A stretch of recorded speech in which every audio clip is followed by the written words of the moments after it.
As we've reported, President Trump signed a long-awaited executive order on religious liberty Thursday.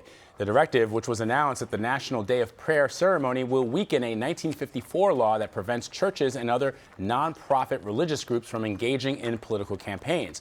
But it's what isn't written in the bill that is causing some anxiety among Americans. Some critics of the order say it leaves the door open for discrimination against members of the LGBTQ community. Roddy Flynn, executive director of the LGBT Equality Caucus, said, quote, "This administration has attacked the rights of transgender students and programs assisting LGBT elders." He went on to say, "We cannot trust that this order will be narrowly utilized to not directly harm our community. We will be watching."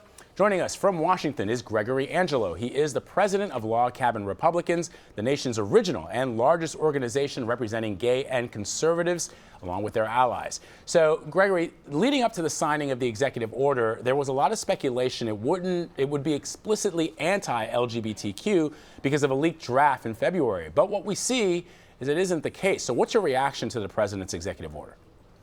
You know, this is now, Vlad, the second time that a rumor has been floated that President Trump would be signing a anti-LGBT executive order. That same rumor, as you mentioned, came by last February, and just yesterday, it was, according to media outlets, all but confirmed. And a lot of the panic and hysteria was focused exclusively on a single story that ran in Politico that cited two unnamed sources. And because of that, there was all this hubbub around the bill. I think it's important that maybe the media uses this as an opportunity to trust but verify their sources, because clearly there was some disconnect along the line.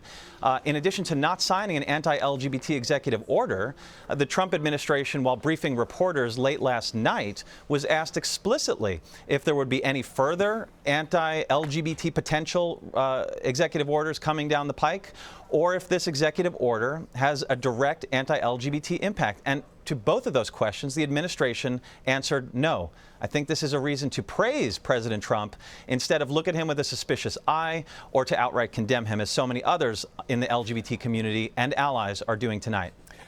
So let me get your reaction to what some critics say the order will specifically allow Attorney General Sessions to use the Justice Department to discriminate. The legal director of the Human Rights Campaign likened it to leaving what he called, quote, a fox in a henhouse.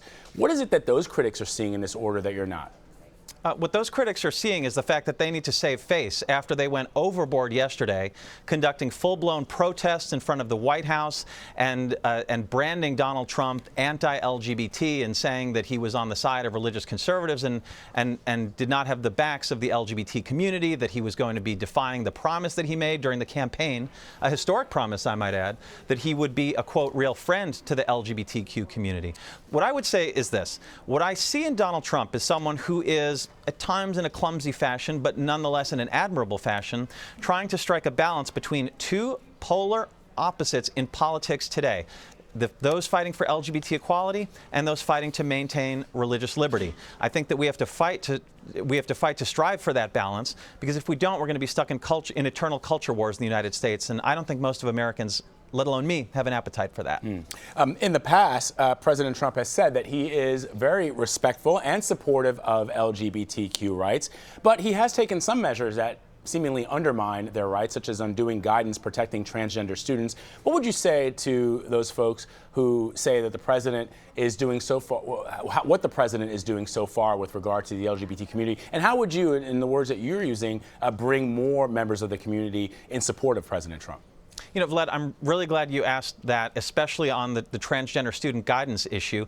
You know, the Obama administration had put into place guidance for transgender students, which is admirable, but it was a one-size-fits-all requirement and a mandate from the federal government that, if not complied to, could potentially have taken away funds from public schools. I'm pleased to say, and we might be breaking some news here tonight on your show, that Log Cabin Republicans has been invited by the Department of Education to brief them on what our suggestions for replacement guidance might be. And I'm pleased to say that we've had transgender members who've been working diligently for the better part of the last month to come up with a myriad solutions that recognize the equality of transgender students, respect the safety of all students, and do not allow separate but equal status for transgender students. I'm really excited to be joining our transgender members on Tuesday to present that guidance. That doesn't really sound like the actions and the invitation of an administration that is anti-trans or anti-LGBT. I think that this administration is really trying to work, again, to balance these kind of two factions within the GOP and within politics in general. And I, for one, am optimistically cautious. I say optimistically cautious instead of cautiously optimistic because I'm more optimistic than cautious at this point.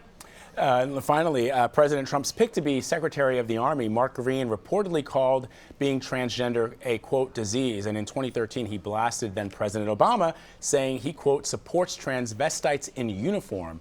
This person has been nominated by President Trump. Do you think that that legitimizes some of the concerns that have been voiced?